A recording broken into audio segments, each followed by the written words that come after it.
So Christian is the prime free agent that has been signed to All Elite Wrestling.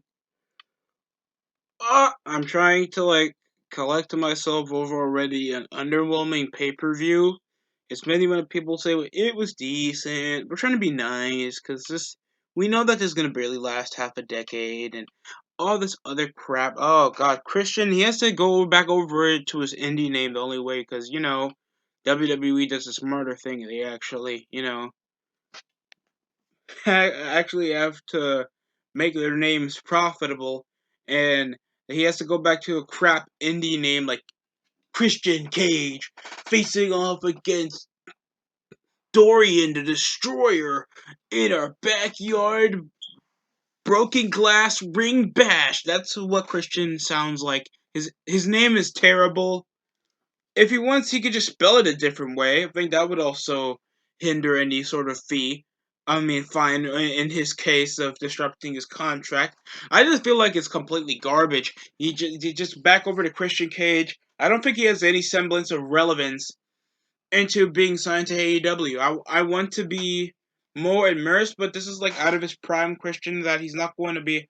That he's more in the semblance of working with other guys in the company than Big Show, because technically you can't make any Big Show matches with a lack of knee and any hype factor. Because we have a 50-year-old Big Show that's out of his luck and out of his prime for big main event matches against guys like, I guess, Cody, because he's a giant killer, and Moxley, I guess Lance Archer, because he's awkwardly babyface.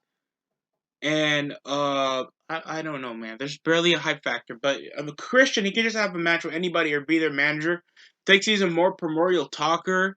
He's really entertaining whenever it comes to comedic segments.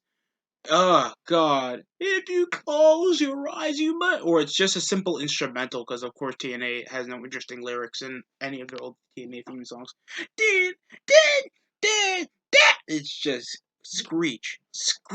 It really freaking bad. By the way, if you guys don't care even more about what happened up in Revolution, I'll tell you the surprise competitor who showed up in the TNT ladder match to grab that brass ring. That is literal forceful symbolism of the match, even though it's for a title shot.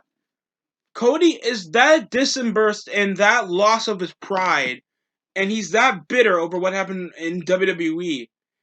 He comes over literally forcing a literal brass ring for these guys to carry out. What kind of mentality is that you have to semblance over your locker room?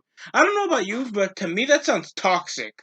But other than that, yeah, Christian's on AEW. Do I feel like it's gonna affect the show in any positive restraint? Well, he's not that much of a guy that you would rely upon weekly or in a storyline case, because we've had Sting,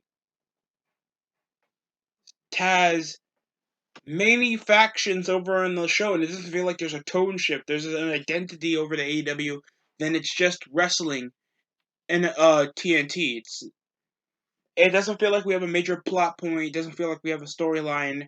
We're just signing ex WWE guys because we have no self factor in with our official roster, and we keep signing more, and it doesn't really give us much of an identity. I know I'm probably bashing over the signing because I love Christian, but it's just we're gonna hear probably Kurt Angle possibly getting like a manager role, or I'm sorry, they call it a head coach role for some of the wrestlers because they know that they can't get themselves over.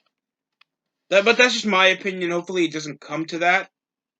Revolution was a completely meh pay-per-view.